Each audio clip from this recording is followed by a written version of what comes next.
empezar presentando un poco a las personas que estarán en este momento. Acá tenemos a Ana. Ella es abogada feminista, acompañante de aborto, también es activista por los derechos humanos. Y bueno, tenemos a Fernando Bastías, que él es defensor de los derechos humanos, es abogado y es parte del Comité Permanente por la Defensa de los Derechos Humanos.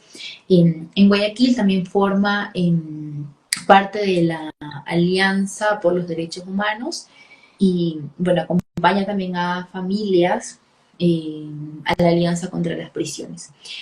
Bien, mientras Fernando ya se va conectando, ahí ya lo tenemos, y ahí ya lo tenemos. Fernando, mucho gusto tenerte en este espacio. Eh, Bienvenido. Sería un poco, digamos, recordarle también a la audiencia que nos está viendo en este momento, digamos, la importancia de esta maratón, pero también de los temas que nos hemos planteado acá a partir de la declaratoria de los decretos por parte del presidente Daniel Noboa, ¿no? Como lo ha sido el decreto 110 y el decreto 111, en donde ha salido, ¿no?, esta figura de, del terrorismo, de un Estado conflicto interno, y la declaración de 22 grupos del crimen organizado como terrorista. Entonces, bueno, eso, como contarles todo lo que estaremos hablando por acá en esta conversación sumamente necesaria. Una vez más, bienvenidos a Ana y a Fernando. La pregunta, bueno, va en relación a qué implica la defensa de los derechos humanos en el contexto en el que estamos ahora, pero después de la emisión del decreto 110 y 111 por parte del presidente, donde se declara el estado de excepción, donde se declara posteriormente a 22 grupos como terroristas y además una declaratoria del conflicto armado interno. No sé, Ana, queremos empezar contigo. Gracias, Michelle. Muchas gracias igual por el espacio. Creo que es súper interesante que podamos reflexionar juntos, juntas, sobre lo que está sucediendo en nuestro país. Bueno, yo quiero comenzar diciendo que a mí me parece que la declaratoria de conflicto armado interno es absolutamente desproporcionada e inadecuada, porque no es lo que estamos viviendo como país. Y más bien me parece que es una forma, si quieres, en que el presidente lo que busca es evadir todo tipo de controles límites en las fuerzas militares y policiales, ¿no? Y por supuesto esto promueve una violación masiva de derechos humanos. Y eso creo que es un poco lo que estamos viviendo, ¿no? Hemos visto durante esta semana más o menos todo lo que ha ido pasando, la violación sistemática, por ejemplo, de los derechos humanos de la gente en prisión, denuncias de que no reciben agua, de que no reciben alimento, denuncias de que les dejan hablar, ¿no? Vemos fotos realmente terribles, ¿no? De la gente acostada, desnuda, donde hay una violación de la dignidad humana. Y hemos recibido también múltiples denuncias de otro tipo de altercados, ¿no? Y vemos como todo eso está cruzado por la discriminación y profundamente por el racismo y el clasismo. Entonces creo que esta declaratoria de conflicto armado interno lo que busca efectivamente es poder romper estos límites del Estado y poder tener tácticas de represión sistemáticas en la sociedad, pero que no va a servir para nada si quieres para hacerle frente a la delincuencia organizada, sino que va a generar más violencia, ¿no? Colombia ya es un ejemplo de cómo esto se ha vivido. Cuando se responde con violencia de forma absolutamente descontrolada, lo que termina pasando es que la gente también se organiza para responder muchas veces de esta misma forma violenta, ¿no? Y creo que eso es lo que estamos enfrentando. Y en ese contexto, la defensa de derechos humanos, por supuesto, es bastante compleja, porque los defensores y las defensoras de derechos humanos hemos sido estigmatizados, si quieres, como defensores de criminales, de asesinos, de terroristas. Y desde el Estado se establece un discurso que intenta efectivamente evitar que esta defensa de los derechos humanos se ejerza, ¿no? Ayer veíamos, por ejemplo, en el Twitter varios memes de gente mostrando fotos de los militares ejerciendo este abuso de poder, golpeando gente, pisándole la cabeza y diciendo, amigo militar, no te dejes tomar la foto porque te van a denunciar los defensores de derechos humanos, ¿no? Entonces hay una banalización de la defensa de derechos humanos, Pero además, al romperse los límites del Estado de Derecho, hay una posibilidad además de ataques frontales hacia estos defensores de derechos humanos, por parte de las fuerzas militares, por parte de las fuerzas represivas del Estado, por parte de los gobiernos, ¿no? Y todo esto se puede enmarcar siempre diciendo que ha habido un enfrentamiento, diciendo que, montando, digamos, pantallas, ¿no? Que se inscriban en este discurso de terrorismo, conflicto armado interno y todo este tipo de cosas, ¿no? Entonces creo que eso es lo complejo de la defensa de los derechos humanos ahora, pero creo que es más urgente aún, ¿viste? Creo que es indispensable que estemos organizados, organizadas y dispuestas justamente a dar esta pelea. Una pelea que no solamente es, si quieres, legal, sino que pasa mucho por los imaginarios, por lo discursivo, ¿no? Y por poder disputar justamente estos sentidos comunes racistas, clasistas y represores que hemos visto que en nuestra sociedad actualmente se han activado, ¿no? Y creo que esa es una de las funciones que tenemos como defensores y defensoras de derechos humanos ahora. Claro, gracias Ana. Fernando, te escuchamos. Muchas gracias, Michelle, y también un saludo para Ana. Sin duda alguna, la crisis de inseguridad que vive el país representa un problema también para la garantía de derechos humanos.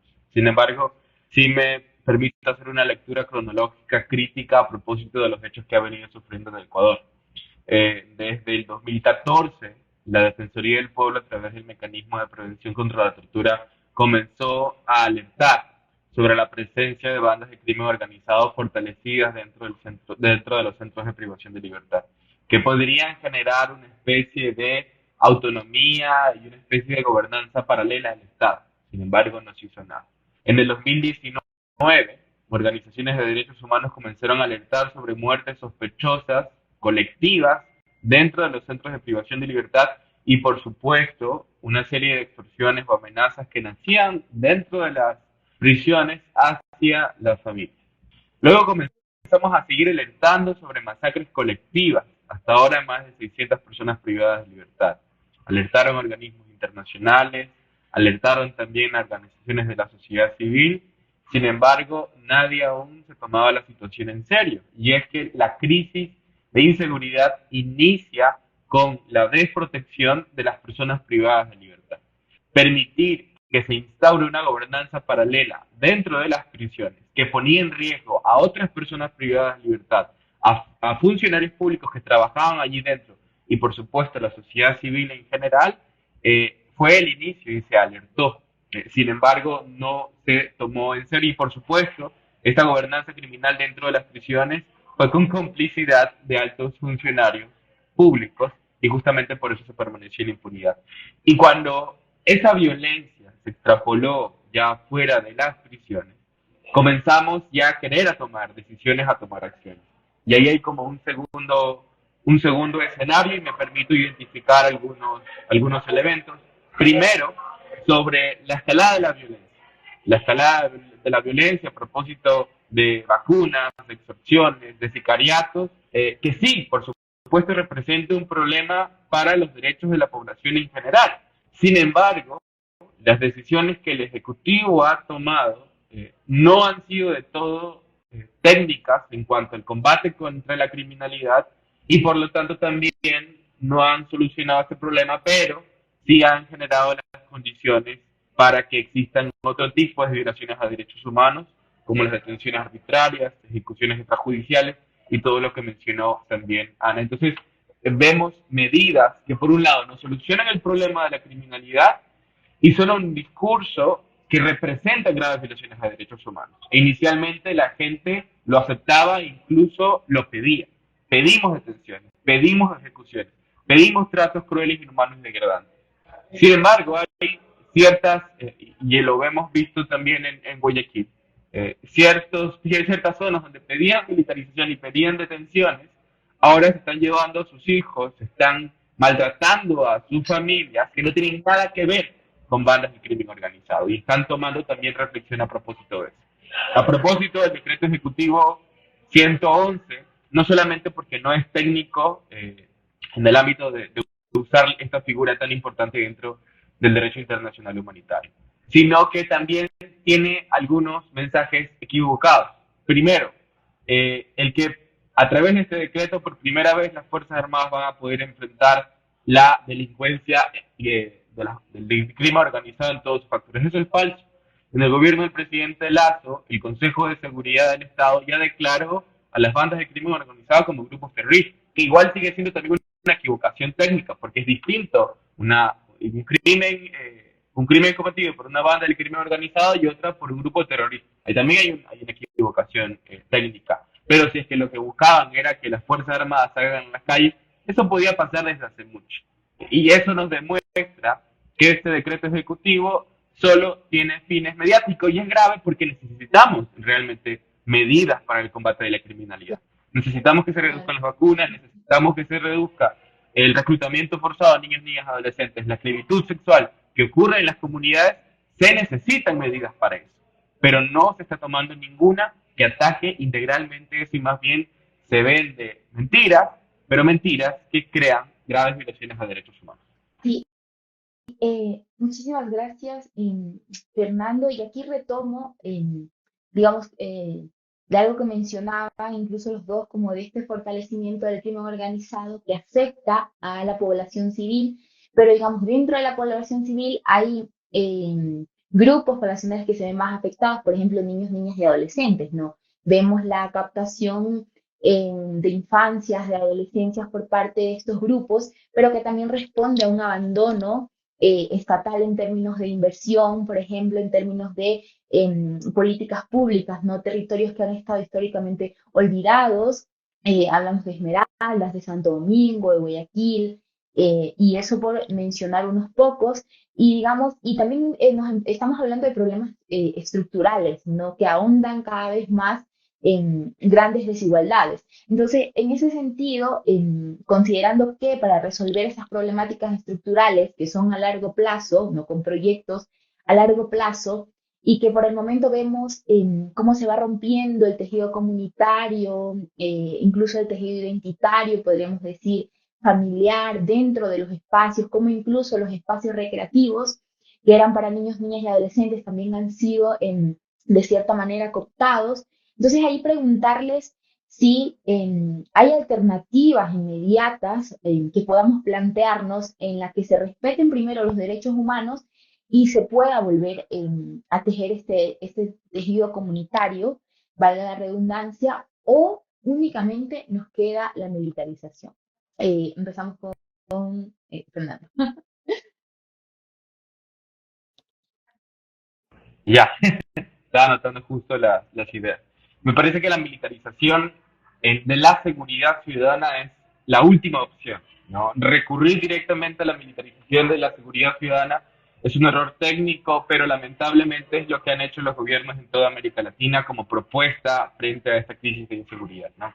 Y lo decíamos desde el 2019 que comenzaron a ocurrir las masacres dentro de los centros de privación de libertad, ¿no? Controlar los centros de privación de libertad no implica que yo tenga que realizar un mega operativo de Fuerzas Armadas y que día a día vayan a torturarles, que es lo que ha pasado todas estas semanas desde el día lunes. Las Fuerzas Armadas ingresan a todos los centros de privación de libertad y bajo una excusa de controlar van a generar tortura a otras personas privadas de libertad. Entonces, y es lo que siempre ha pasado, ¿no? En los decretos de estado de excepción del presidente Moreno y del presidente Lazo, dentro de los centros penitenciarios, se arma todo un escándalo durante una semana, ahí detienen a personas, confiscan armas, confiscan drogas, y eso vuelve a pasar 2 meses después. Entonces es una medida reactiva, pero siguen entrando armas, siguen entrando drogas, aún hay extorsiones a familiares, aún se secuestran a guías penitenciarios.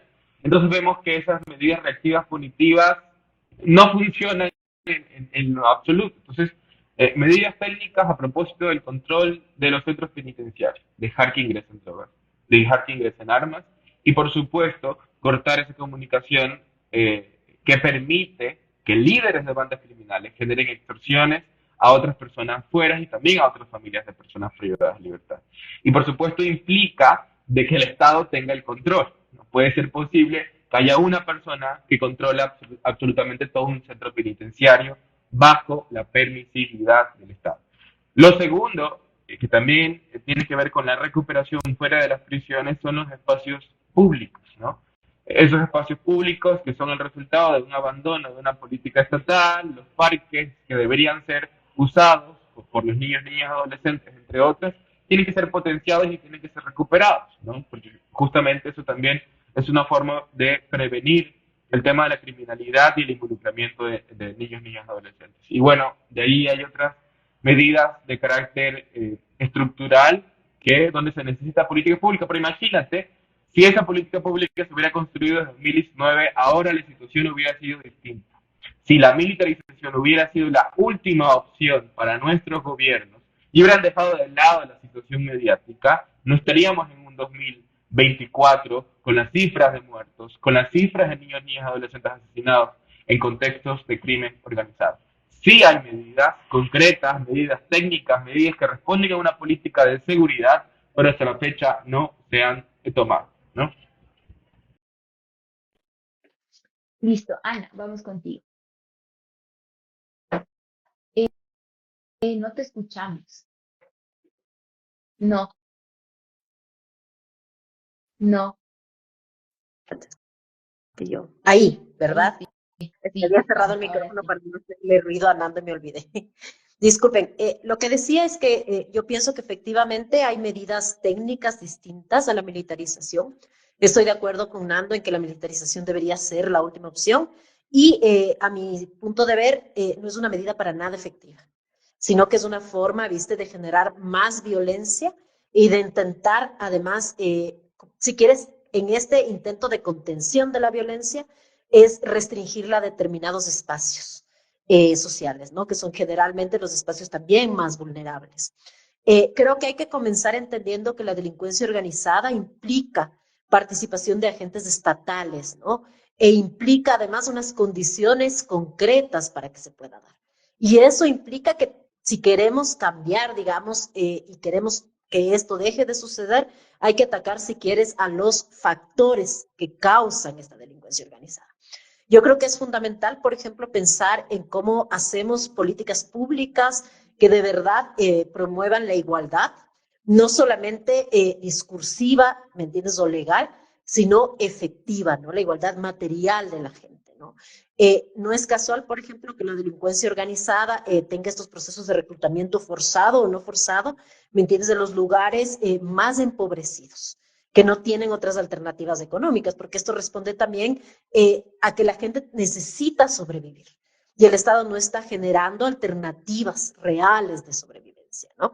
Pues yo creo que la política pública en salud, en educación, en empleo, es fundamental. Si de verdad queremos que la delincuencia organizada deje de existir, no podemos achicar el Estado, sino que más bien lo que hay que hacer es ampliar las políticas sociales y hacer que realmente generen igualdad en los distintos territorios para las distintas personas que los habitan, ¿no?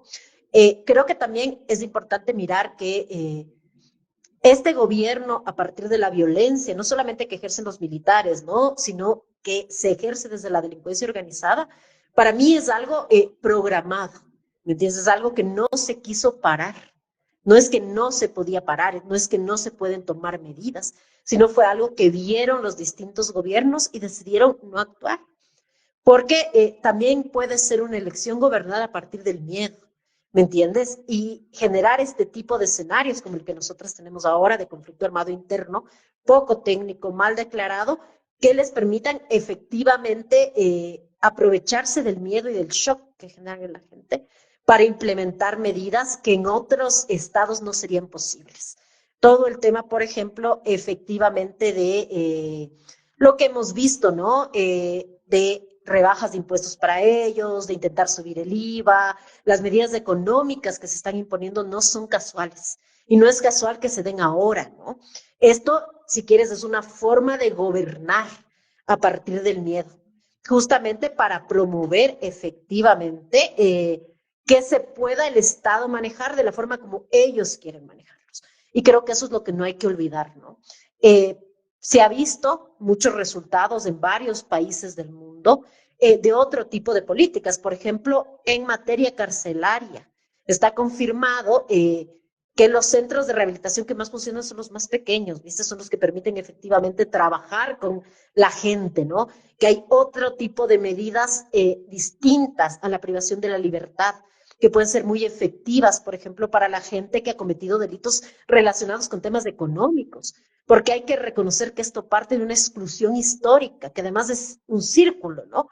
Porque, digamos, yo robo, me meten a la cárcel, salgo con antecedentes, ya no encuentro trabajo, nadie me quiere dar trabajo, entonces no me quedan más opciones, ¿no? Entonces tienen que haber políticas públicas reales que permitan promover efectivamente la igualdad. Y si hablamos de seguridad, yo creo que la seguridad tiene que ser distinta, tiene que ser una seguridad que parta de lo que tú decías, Michelle, de fortalecer este tejido comunitario, ¿no? Efectivamente, porque una comunidad fuerte es una comunidad donde es difícil que esto suceda. El problema es que tenemos comunidades absolutamente fraccionadas, ¿no? Comunidades absolutamente olvidadas, comunidades que no tienen más alternativas para sobrevivir. Pero además temas como esto de el reclutar forzadamente a los niños, a las niñas, ¿no? El tema de explotación sexual, son cosas que ya se sabían desde hace rato. Y realmente yo creo que no hubo una voluntad política de actuar, ¿me entiendes?, para evitarlas. Por ejemplo, en Esmeraldas, yo estuve, digamos, hace un año y medio, dos, tuve un taller con personal de salud y en medio de este taller salió esto ya. Varias de las personas decían, nosotros estamos pidiendo, digamos, al Ministerio de Educación que haya virtualidad, porque está sucediendo esto del reclutamiento de los niños, del asesinato sistemático de adolescentes, de la violencia sexual, y no les importó, ¿me entiendes? Les importa un año y medio o 2 años después, cuando esta violencia comienza a llegar, digamos, a esto, a, no sé, a TC Televisión, a otros espacios, ¿no? A Quito, cuando ha habido un olvido histórico, y esto está pasando ya un montón de tiempo. Entonces, creo que efectivamente hay que mirar la raíz del problema y hay que hacer política pública que ataque la raíz del problema. Y la raíz del problema es la desigualdad tremenda que vivimos en países como los nuestros y este debilitamiento estatal. Entonces, sí creo que efectivamente hay que trabajar en ese sentido, en vez de militarizar, porque como yo te decía, desde mi perspectiva, la violencia solo va a promover más violencia. Y cuando tú le dejas a la gente sin sentido de vida, realmente es cuando, ¿me entiendes? Ya nada importa. Ya uno puedes meterse sistemáticamente en este tipo de propuestas porque ya nada importa.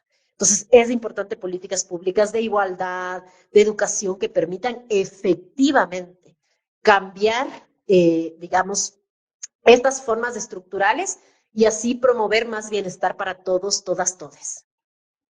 Claro. Y digamos, a esto vemos también sumado la deserción escolar, ¿no? Desde Revista La Periódica, hace poco se publicó un reportaje justamente hablando de la deserción escolar de niños, niñas y adolescentes en Esmeraldas. Entonces, solo en Esmeraldas, en los últimos 5 años se registró más de 28.000 niños, niñas y adolescentes que desertaron del sistema escolar. Entonces, hablando solamente, digamos, de esta provincia, pero si revisamos a nivel nacional, si revisamos las estadísticas de otra provincia, es sumamente alarmante lo que pasa. Entonces estamos hablando de infancias y adolescencias que ya ni siquiera pueden pertenecer al sistema escolar porque sus condiciones son tan precarias que incluso tienen que abandonar, digamos, estos espacios y claro, luego son captados, pero muchos también tienen que huir de sus territorios en la medida que pueden con sus familias, ¿no? Movilizarse para de alguna manera precautelar todavía más su vida. Entonces, es un reportaje que les invito a revisar, lo van a encontrar en la página web, que les invito a leer, y es sumamente importante también para entender el contexto en el que estamos ahora.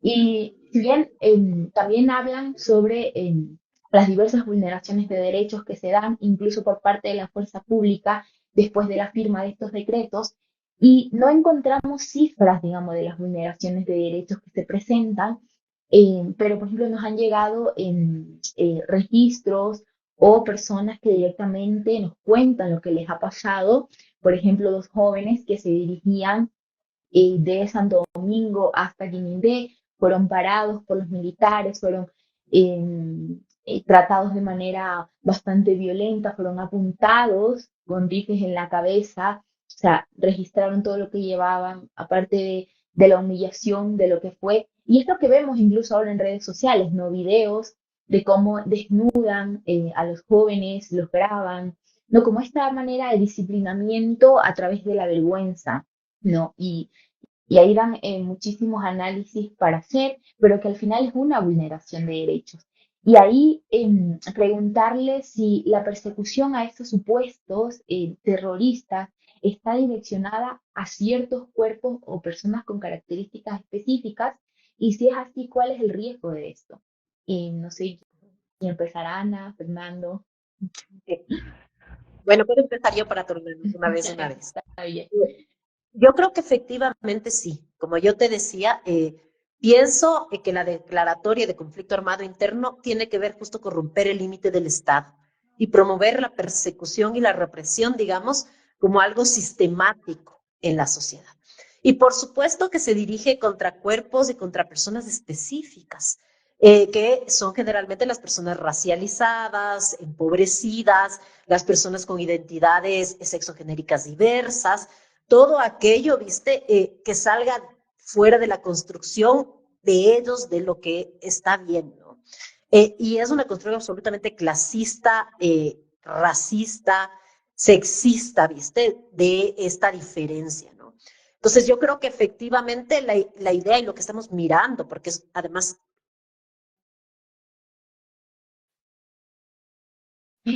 Eh, Ana se desconectó, parece que tuvo problemas con su internet. Hasta eso seguimos contigo, Fernando, hasta que Ana se pueda volver a conectar y retomamos con ella. Ok, justo estaba tomando nota.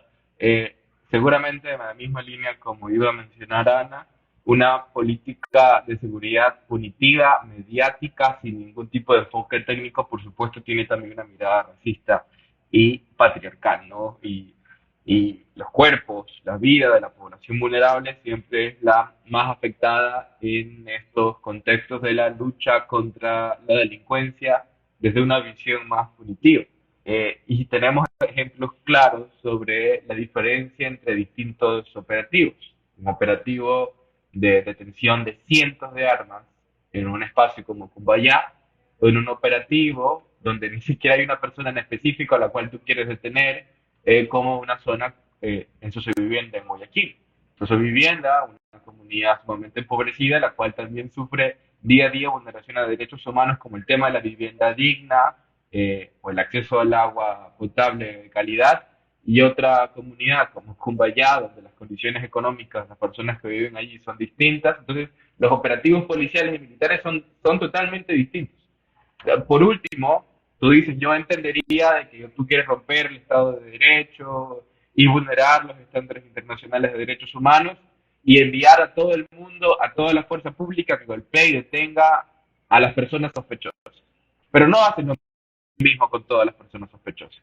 Solo haces eso con un grupo de personas específicas. Ese perfilamiento racial, ¿no? Es algo propio de esta política punitiva que intenta, entre comillas, luchar contra la seguridad ciudadana. Y justamente por ahí vi un comentario también muy interesante, tratando de un poco de decir en tono sarcástico de que el Ecuador es muy pro derechos y que ese es un obstáculo para luchar contra la delincuencia. Entonces, yo me imagino, por ejemplo, el detener que ingresen armas a los centros penitenciarios es simplemente hacer que los funcionarios hagan su trabajo. Y hacer que los funcionarios hagan su trabajo no restringe ninguna norma del derecho internacional de los derechos humanos. O el detener a una persona que cometió un delito, llevarla ante el juez y hacer que siga el debido proceso y va a terminar siendo penalizada, no es vulnerar ningún tipo de derecho humano. Rescatar a una persona que está siendo secuestrada tampoco. Entonces, esta falsa dicotomía entre derechos humanos y seguridad es lo que se ha puesto frente a la ciudadanía para poder excusar la falta de política pública en materia de seguridad que los gobiernos tienen que tener. Por supuesto que es un trabajo muy difícil y complejo, pero por algo tengo toda la estructura estatal a mi disposición. Por algo soy gobierno, por algo me lancé de presidente. Y si algo tan básico como la seguridad no se entiende desde el Ejecutivo, Entonces, por supuesto, dejó de tener sentido absolutamente todo y estamos en la edad de las cavernas. Entonces, eso quería igual posicionar. Ok, claro, tocaste en puntos importantes, digamos, que es lo que vemos ahora solo en redes sociales en relación al perfilamiento racial, en cómo la fuerza pública entra a ciertos territorios para hacer operativos, pero de qué forma lo hace, ¿no? Y como mencionas, igual se hace el decomiso, por ejemplo, de armas en Cumbayá, pero entonces la actuación de la fuerza pública no es la misma de cuando entran a los barrios empobrecidos, ¿no? Eso, entonces es sumamente, digamos, problemático lo que pasa, pero sí como analizarlo justamente desde ahí. Ana nos dice que ya está, Y ya está aquí. O sea, falta unirse. ok, sí, ahí ya la tenemos de vuelta para que pueda retomar. Ahí estamos con Ana otra vez. Hola compañeras, disculpen, se me cayó y yo pensé que seguía y seguía hablando. Está bien, No me di cuenta. Bueno, retomamos yo entonces. también quería como sumarme un poco a la conversación sobre este tema que nos preguntabas, Michelle, porque creo que es fundamental. O sea, yo creo que este tipo de políticas represivas están direccionadas contra determinadas poblaciones y afectan, digamos, indiscriminadamente a determinadas poblaciones. Y eso tiene que ver con los imaginarios racistas, clasistas, sexistas que tenemos en la sociedad. Y con esta construcción del otro, ¿viste? Que es un otro que responde a determinadas características, ¿no? Que tiene que ver justo con todos estos imaginarios que generan la discriminación. Entonces, personalmente lo que pienso es que estas políticas, por supuesto, que van a generar como grandes impactos a las personas empobrecidas, por ejemplo.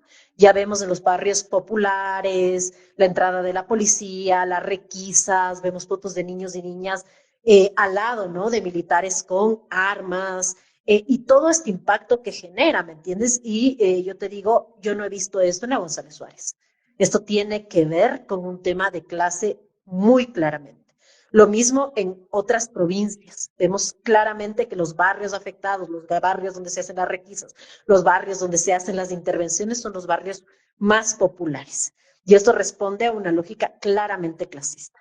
Ahora el tema racista también es evidente. Las personas racializadas son las más afectadas. Son quienes entran dentro de la categoría de sospechosos. Vemos cada rato detenciones masivas de personas racializadas que son puestas contra la pared, que son botadas en el piso, que son golpeadas. Y vemos que esto tiene una marca racial. ¿Me entiendes? Yo te digo, a mí, por ejemplo, que yo soy medio blanquita, ojos verdes, nunca me detienen, nunca me preguntan nada. Y esto tiene que ver justamente con estas construcciones de imaginarios racistas, que son terriblemente peligrosos y que en épocas como esta lo que se hacen es reproducirse de una forma indiscriminada, generando mayor discriminación, generando mayor, digamos, división social, recrudeciendo los imaginarios racistas también, ¿no? Y también vemos que las personas de la diversidad sexogenérica, principalmente las personas trans, también son atacadas, ¿no? Es como esta posibilidad de atacar a los otros, a las otras, a los otros, de una forma tan violenta, que tiene que ver también con lo que nosotras consideramos como normal, ¿viste? Con establecimiento de lo que es normal, lo que es bueno, ¿no? Y cómo estos imaginarios racistas, clasistas, sexistas se imponen para generar violencia justamente contra estas poblaciones. Históricamente han vivido ya discriminación, ¿no? Entonces creo que esa es justamente una de las herramientas que se están usando, ¿no? Y los discursos también son altamente racistas, xenofóbicos. Es realmente triste mirar cómo este contexto ha recrudecido todas estas formas de discriminación. Y cuánto nos va a costar, digamos, ¿no? Cuando logremos salir de esto, volver a reflexionar sobre lo grave que es el racismo, el clasismo, la xenofobia en la construcción de una sociedad, ¿no? Y creo que eso es el reto que también tenemos que hacer cotidianamente. Mostrar que efectivamente estas políticas de represión, de violencia no están dirigidas contra todos y todas y denunciar este sesgo racial, este sesgo clasista, este sesgo sexista en la represión, ¿no? Claro, que también lo vemos bastante, digamos, difundido por medios de comunicación, ¿no? Sobre todo por medios de comunicación tradicionales y es sumamente problemático considerando la cantidad de audiencia a la que llegan estos medios y cómo se encargan de reproducir y ahondar todavía más la xenofobia, el racismo y el clasismo, que es sumamente problemático. Y en medio de esta situación que exacerba la violencia cada día más, vemos incluso a la población pedir endurecer todavía más las penas, endurecer todavía más las leyes, cambiar, por ejemplo, el funcionamiento de las cárceles, ¿no? Intentando cómo hacer esta copia de lo que sucede en El Salvador con Bukele. Entonces, claro, y considerando también lo que ha sido en Ecuador las masacres carcelarias, las más de 600 personas privadas de libertad asesinadas dentro de estas masacres, familias que aún piden reparación en relación a esto, pero se mira hacia El Salvador y hacia Bukele como una respuesta a la problemática que está teniendo Ecuador en este momento. De hecho, vemos que desde el gobierno aparece la construcción de 2 megacárceles más, a pesar de que muchas veces se han denunciado del hacinamiento de las cárceles. Entonces, ¿qué pasaría, digamos, con la construcción de incluso 2 megacárceles más? E incluso en términos económicos, lo que significaría para eso pudiendo, digamos, direccionar hacia otras problemáticas y a romper un poco con las desigualdades. Entonces, en ese sentido, digamos, la buquelización de las cárceles es una salida al contexto en el que estamos viviendo ahora en Ecuador y a qué tipo de riesgos se expone la sociedad, nos exponemos como país frente a este escenario de la copia del modelo de Bukele. Eh, Fernando. Eh, sí, o sea, primero hay que decir que el modelo de Bukele no es nuevo y no es innovador. Se ha venido replicando en muchos países de América Latina, inclusive un poco la política pública con esa visión punitiva la tuvimos aquí en su momento en el gobierno del presidente Rafael Correa con esta reforma carcelaria que aumentó la pena, que creó megacárceles, promovió el aislamiento, redujo el tema de las visitas, separó la presencia de organizaciones de derechos humanos dentro de la prisión. Entonces, el tema de Bukele no es nuevo, su visión, su política no es nueva, y siento que es una bomba de tiempo. Lo que pasa en Ecuador es el futuro de El Salvador. ¿Qué vas a hacer con miles de personas detenidas en hacinamientos, sin rehabilitación, en centros penitenciarios? Van a estar ahí toda su vida. Y también me preocupa mucho, no me preocupa, me parece un poco curioso la lógica de las personas que piden el modelo de Bukele cuando ellos dicen que están en contra del crimen organizado. Bukele lo que hizo fue pactar con la otra banda para detener a la otra banda y a miles de personas más que no tienen nada que ver de cierta forma. Entonces, es un modelo no exitoso que por un lado no garantiza la seguridad de nadie, ¿no? Me parece que la percepción de paz de El Salvador en cierta parte de la población es real, pero solo tiene efectos a corto plazo. A mediano y largo plazo va a ser una bomba de tiempo, tal como ocurrió en Ecuador. Entonces, lo que necesitamos ahora, y lo mismo a propósito de la militarización en temas de seguridad ciudadana, eso es lo último. La cárcel también tiene que ser, porque si planeo meter a todos los niños, niñas, adolescentes a centros de rehabilitación de menores infractores o a las cárceles de los adultos, voy a tener terminando metiendo casi todo el mundo. Porque la lógica del crimen organizado en un contexto de pobreza y precarización, como lo es Ecuador, es si detengo a 15, vienen 20 más.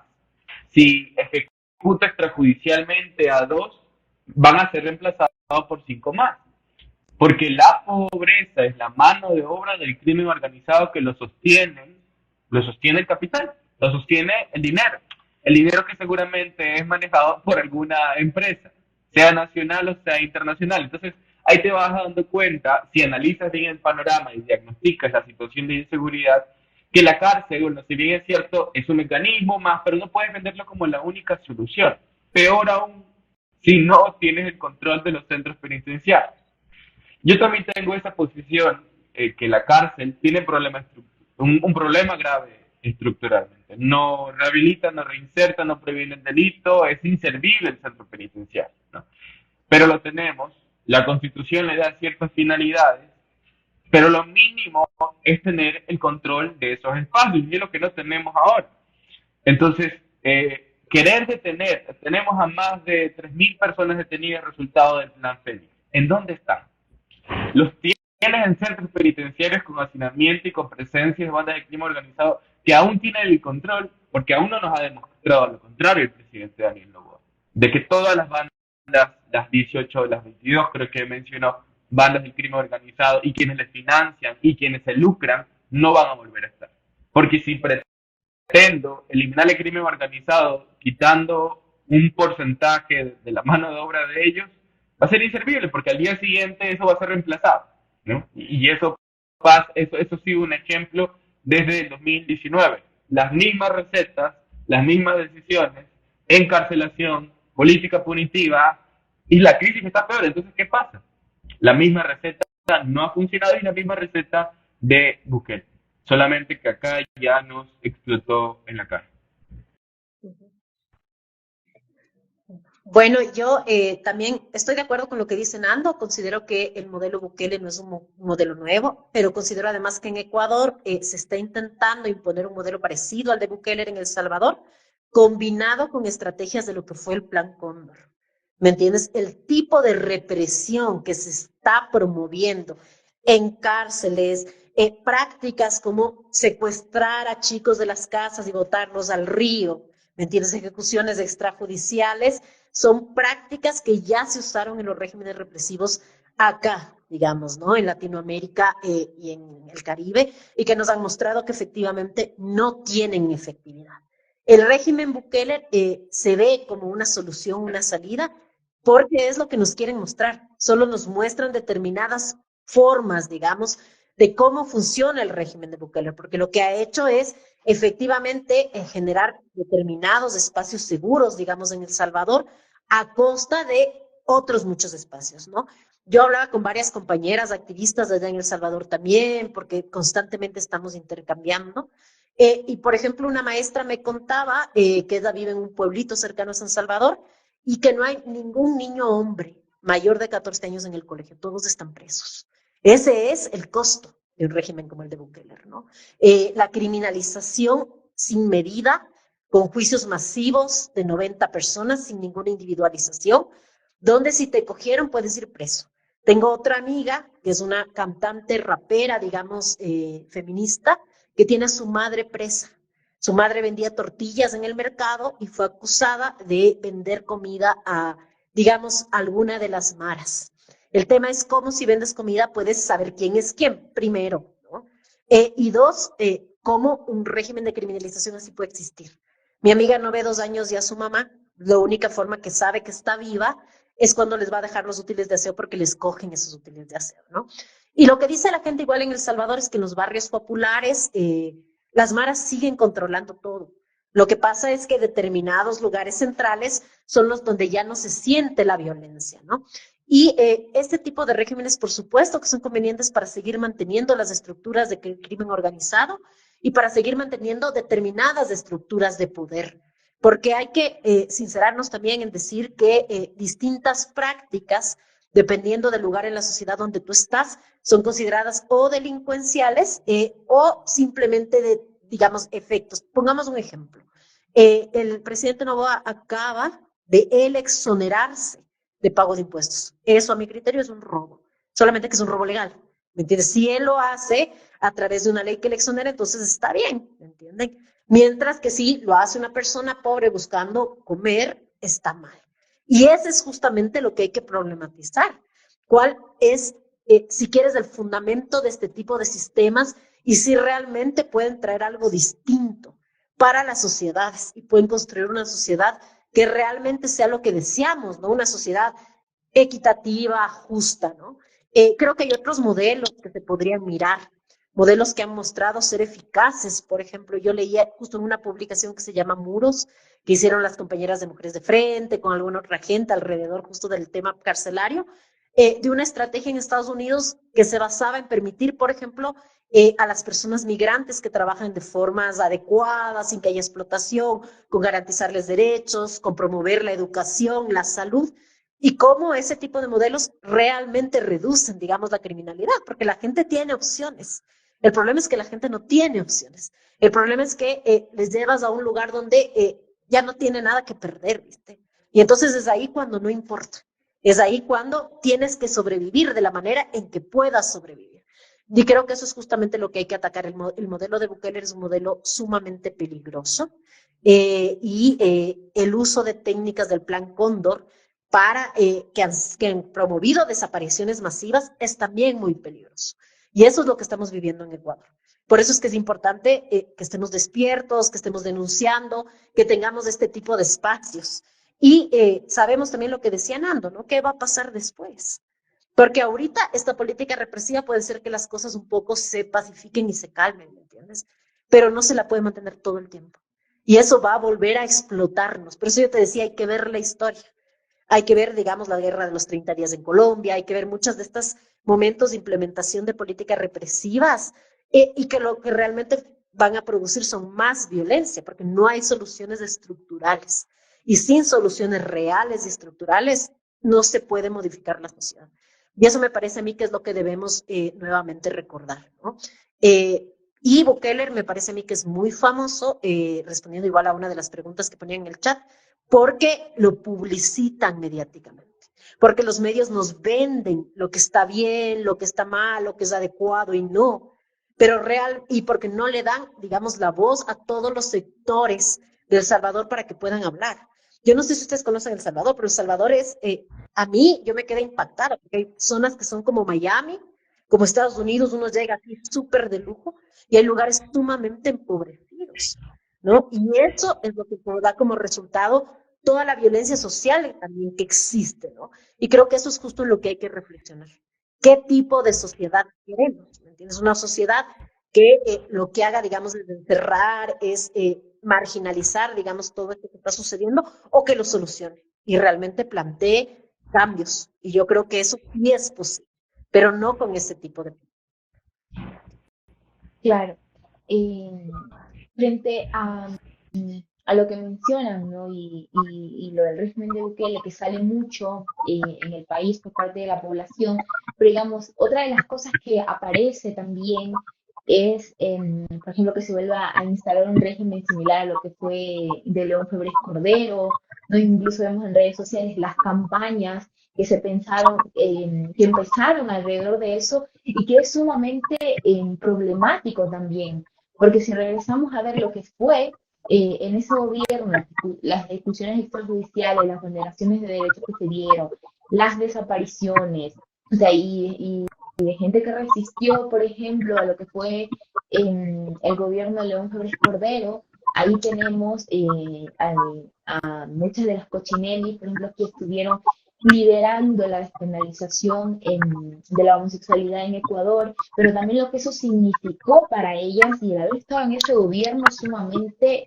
represivo, que muchas no encuentran reparación mientras siguen muriendo, digamos, pero vemos a una sociedad que apela, ¿no?, a seguir instaurando un régimen como este, porque se piensa que la violencia que está atravesando en este momento en el país se puede solucionar con más violencia, pero que tiene que ver con ejecuciones extrajudiciales y vulneraciones de derecho a diestra y siniestra, pero ¿para quién? No, porque ahí analizamos para quién eran de las reflexiones que estaban realizando. Fernando se, se cayó. Vamos ahí ya hasta que se pueda volver a conectar. Y bueno, alrededor de en todo lo que hemos conversado hasta este momento acá, y ya para ir finalizando en este espacio, que puedan contarnos, o más bien Y es una pregunta con la que empezamos en este espacio de esta cuarta entrevista y es, ¿por qué el miedo a la defensa de los derechos humanos? ¿No? Sí, y por qué los derechos humanos y de por sí las personas que son defensoras de derechos humanos en este contexto se consideran como enemigas del Estado y en ese sentido también, ¿quiénes tienen derechos humanos? Ana, Ujú. empezamos contigo hasta que Fernando pueda reconectarse. Listo, gracias, Michelle. Yo creo varias cosas. Primero, creo que la pérdida de memoria es muy grave y eso es lo que vive nuestra sociedad. Pedir un Febres Cordero después de lo que significó ese gobierno en nuestro país es no tener memoria, ¿me entiendes? Y claro, a veces es un poco lógico porque muchos de nosotros y nosotras no vivimos esa época, entonces no podemos recordarle en la piel, ¿viste? En la carne, en el cuerpo, lo que efectivamente significó. Sin embargo, no deberíamos olvidar lo que nos han contado, ¿no? Yo creo que no se puede olvidar que Febres Cordero desapareció a miles de personas, entre ellas los hermanos Restrepos, los niños, ¿me entiendes? Los adolescentes que fueron detenidos por ser colombianos, ¿no? Vemos de nuevo la xenofobia apareciendo tan fuertemente, ¿no? Y no podemos olvidar lo que eso significa, porque si bien hubieron muchos desaparecidos y muertos, el caso Restrepo es tan emblemático por quienes eran ellos.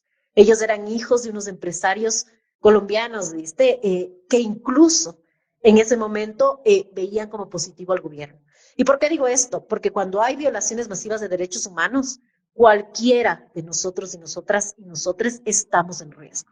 Si bien es cierto que hay personas que tienen más riesgo por toda esta sociedad que es racista, sexista, clasista, nada nos libra de ese riesgo. Las vulneraciones de derechos humanos generan un riesgo para todos y todas. Y yo, por ejemplo, Michelle, te cuento que estuve fuera del país cuando pasó la declaratoria de conflicto armado interno y estaba muy asustada porque yo tengo un hijo de 15 años y me da mucho miedo por mi hijo de 15 años lo que implica, digamos, este tipo de medidas. Porque un niño de 15 años que se pone una capucha y que corre ya puede ser identificado como un peligro, ¿viste? Y esa es la realidad. Por eso es que es importante no olvidar. No hay que olvidar que en la época, por ejemplo, de Febres Cordero, las mujeres no podían usar cabello corto, no podíamos usar jean, ¿no? Que había mucha represión alrededor del pelo largo para los hombres, un montón de medidas represivas sumamente complejas que se basaban también en este control de los cuerpos, ¿no? Y lo que cuentas, ¿no? Que la tortura era una política de Estado, porque las compañeras de Cochinelle fueron torturadas por política de Estado, por su identidad de género. Y eso es lo que no queremos volver a ver en esta sociedad. Yo no creo que sea posible construir paz con tortura. Eso no va a pasar. Entonces, lo que va a generar es más resentimiento, más odio y más violencia. No hay otra forma, ¿me entiendes? Y esto es lo triste de lo que estamos viviendo, digamos, en la sociedad.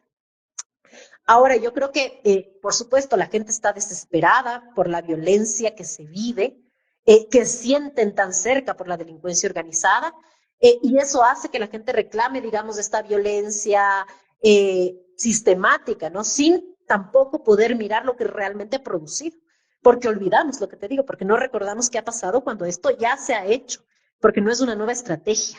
Es una estrategia que ya se ha usado y que ya ha tenido resultados y que los resultados no han sido una mejor sociedad. Entonces, lo que creo es que hay que recordarle a la gente qué es lo que puede pasar, que hay que recordarle a la gente qué cosas tenemos que hacer, ¿viste? Que hay que recordarle a la gente lo grave que es la vulneración de derechos humanos y hay que recordarle a la gente que aunque ahora no te afecte a ti, podría afectarte. ¿Viste? Por cosas súper simples, como tener un tatuaje, como ponerte capucha, como, ¿me entiendes? Hacer determinadas actividades. Y claro, los y las defensores de derechos humanos obviamente somos el enemigo porque este gobierno se basa, si quieres, en la ruptura de todos los límites, en el abuso de poder. Y quienes defendemos derechos humanos denunciamos esos abusos de poder. Ese es nuestro rol en la sociedad. Denunciar el abuso de poder y, por supuesto, visibilizar estos abusos de poder es algo que no quiere ese poder. ¿Me entiendes? Quien ejerce ese poder. Y por supuesto, en una sociedad que exalta como héroes, digamos, a militares y a policías que violan derechos humanos, obviamente los defensores de derechos humanos vamos a ser el enemigo, ¿no? Y eso también es lo que hay que disputar, porque hay que mostrar que efectivamente ninguno de nosotros está de acuerdo con las afectaciones de la violencia generada por el crimen organizado contra la población, pero tampoco estamos de acuerdo en que se responda con tortura, ¿me entiendes? Con asesinatos y con represión, con discriminación, con odio, ¿viste? Eso no se puede de ninguna forma legitimar, ¿no? Y creo que ahí de nuevo está la importancia de nuestro rol. Como defensores y defensoras hay que seguir visibilizando, hay que seguir denunciando, hay que inundar las redes, hay que inundar los periódicos, hay que inundar internacionalmente, que todo el mundo sepa lo que pasa en Ecuador. Hay que seguir molestando, hay que seguir incomodando, hay que seguir yendo y pidiendo información, hay que seguir intentando documentar y denunciar lo que pasa, porque es la única manera de pararlo, ¿no? Fue como se lo paró en Argentina y en Chile, imagínense con gente como Pinochet y Videla y Viola y todos estos dictadores, y la gente lo paró haciendo esta documentación, mostrando, ¿no? Generando esta conciencia entre la población. Y eso es lo que yo creo que debemos seguir haciendo como defensores y defensoras de derechos humanos, ¿no? Seguir efectivamente siendo una voz disidente dentro de estos momentos y estos contextos tan complejos. Y a la vez permitirnos hacer una pedagogía, porque lo que pasa es que por eso te digo, el miedo es la forma en que ellos se aprovechan de la gente. La gente está en shock y entonces ya quiere solamente que hagan lo que sea para que ella esté bien, ¿viste? Y es de ese miedo del que se aprovechan. Lo que hay que hacer es pedagogizar también, para que la gente entienda cómo esta estrategia es construida justamente para instalarnos, por ejemplo, estas medidas económicas sumamente graves, 15% de IVA, bajarse y ellos perdonarse sus deudas, privatizar las empresas públicas. Hay que ligar, la gente tiene que poder comprender cómo todo esto se relaciona, porque eso también permite desnudar cuál es la relación entre la delincuencia organizada y los gobiernos, por ejemplo. ¿Me entiendes? Lo de TC, por ejemplo, para mí es tan limpio que yo dudo que sea real. Y me atrevo a decirlo públicamente porque realmente vivimos una espectacularización de la violencia que cuando ves lo que sucede después, como la implantación de estas medidas, tú dices, lo están haciendo para generarnos shock y que permitamos todo. ¿Qué es lo que está pasando? Y creo que esa es también la otra función, ir pedagogizando, ir mostrándole a la gente cuáles son los resultados concretos de tanta violencia, para que la gente también pueda tomar conciencia y pueda mirar, porque lo que pasa es que el shock y el miedo no permiten mirar. Y ahí también está el rol de los defensores y las defensoras de derechos humanos. Y por eso también somos el objetivo, ¿viste? Claro. Sí. Fernando, no sé si alcanzaste a escuchar la pregunta final. Bien, te la repito. ¿Por qué el miedo a la defensa de los derechos humanos y por qué los defensores de derechos humanos, dado el contexto ecuatoriano, son considerados como enemigos del Estado? Sí. Quizá podría responder también con un comentario, ¿no? Frente a esta negligencia y frente a esta improvisación que causa problemas, siempre se trata de posicionar a un enemigo interno o a un causante externo, ¿no? Para el tema de la criminalidad, el problema son los extranjeros. El problema es que no tenemos penas fuertes. El problema es que no matan a las personas que detienen. Siempre se trata de posicionar desde los ejecutivos, desde hace muchos años, un causante que no es el real. La pobreza, la corrupción, la impunidad, la falta de presupuesto, esos no son problemas que tengo que atender como gobierno, sino estos otros que me dan más, entre comillas, popularidad y que ofrecen a la solución a la población una falsa percepción de que puedo solucionar un problema inmediatamente, como mencionaba Ana. Y por supuesto que eso nos pone en riesgo, porque cuando organizaciones de derechos humanos, que por supuesto tienen en sus filas abogados, abogadas, sociólogos y a un grupo de expertos que debería también tener el Ejecutivo y el Gobierno para decir, tu medida no solamente no es efectiva, sino que ocasiona graves problemas de derechos humanos, debería ser tomada en serio por el Gobierno, no como una forma sarcástica o de burla como se han venido tratando desde siempre. Y me parece que ese es un problema muy grave de la cultura política de nuestro país. Sin embargo, como mencionaba Ana, nuestra posición va a ser esa siempre, ¿no? Contrarrestar los abusos de poder y siempre ofrecer la realidad, poner como ciertas medidas que se venden como eficientes no lo son y que por supuesto que generan problemas, ¿no? Por ejemplo, ahora justamente estoy viendo en redes sociales un pronunciamiento de guías penitenciarios que han estado desde hace muchos años trabajando sin presupuesto, sin equipamiento, entre otras cosas. Entonces, ¿cómo esperas solucionar la crisis carcelaria si no solucionaste eso tan mínimo como potenciar la presencia de los guías penitenciarios? Pero, por otro lado, si hablabas que nosotros, como derechos humanos, éramos los culpables. Entonces me parece que sí es un discurso político mediático que los medios de comunicación han logrado posicionar y a su vez tampoco lo han criticado.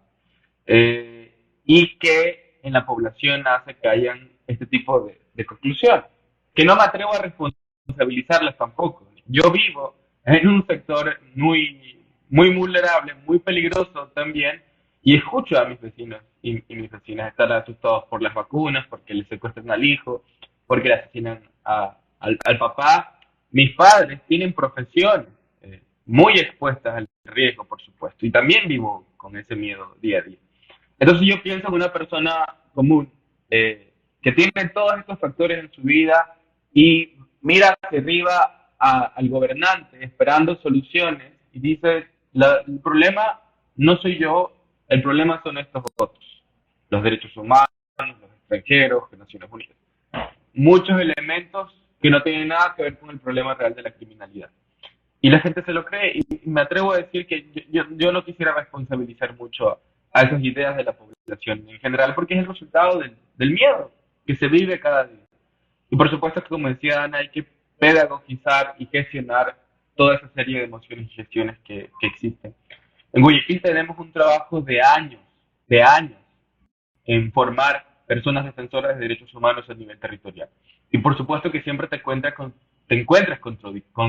contradicciones, porque te enfrentas al poder, y no solamente al poder político, sino al poder económico. Te van a poner trabas, te la van a poner muy difícil.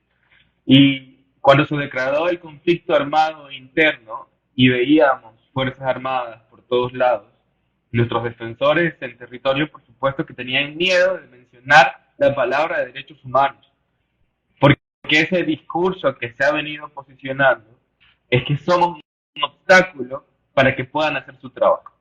Pero nosotros le demostramos que no han hecho nunca su trabajo. Y un real ejemplo es el decreto ejecutivo 111, conflicto armado interno. Ya puedo movilizar a las Fuerzas Armadas para combatir la criminalidad, ¿no? Entonces me parece muy irresponsable en realidad. Y está bien que, no es que está bien, sino que se acepta que los políticos hablen en ese nivel de baja tecnicidad, pero es inaceptable que colegas, periodistas, abogados, docentes universitarios, no tengan un nivel de criticidad como lo deberían tener. Estamos asustados, estamos con miedo, pero necesitamos pedir, exigir decisiones técnicas. No podemos ni siquiera reemplazar, porque no es que viene la violencia policial y se acaba la violencia criminal del crimen organizado. En el noroeste, en Guayaquil, siguen vacunando. Hay barrios donde aún no puedes ingresar después de las 11 de la noche. ¿Cuántos días tenemos de conflicto armado interno? Entonces, no es una cuestión de reemplazo a la violencia, no reemplazar, no es que agrego a la violencia del Estado para poder combatir la violencia criminal, porque no funciona, no ha funcionado nunca. Y es una reflexión importante que tienen que hacer nuestros políticos, más allá que el discurso sea popular, porque lo popular no implica que sea efectivo. Y el pensar siempre en lo popular ha causado que ahora tengamos las muertes que tenemos y estemos en la situación extrema de crisis de inseguridad. Claro, claro que sí. Bueno, con esto damos por finalizado este espacio. Gracias a Ana, Fernando por sus reflexiones. Sin duda todavía nos queda muchísimo por conversar. A todas las personas quienes se conectaron a este espacio, decirles que no se desconecten porque seguiremos con esta maratón de entrevistas y posteriormente desde Revista La Periódica continuaremos dándole seguimiento al contexto en el que estamos viviendo en Ecuador, pero también a lo que se va presentando. Entonces, eso, Ana, Fernando, muchísimas gracias por sus reflexiones y por haberse dado el tiempo de estar en este espacio. Gracias, Michelle, también. Gracias, Michelle, y tu opinión. Un abrazo, Ana, también. Chao. Chao, chao. Cuídense mucho. Chao.